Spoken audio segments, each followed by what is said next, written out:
അലൈക്കും വറഹ്മത്തുള്ളാഹി.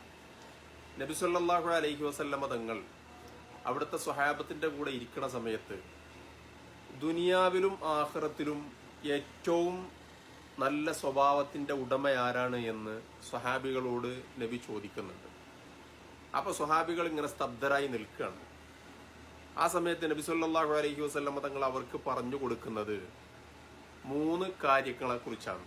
ഒന്ന്, തൊയ്ത്തിമൻ ഹറമക്ക, നിങ്ങൾക്ക് തടഞ്ഞു വെച്ച ആളുകളോട്, നിങ്ങൾക്ക് തരാത്ത ആളുകൾക്ക് നിങ്ങൾ തിരിച്ചു കൊടുക്കുക.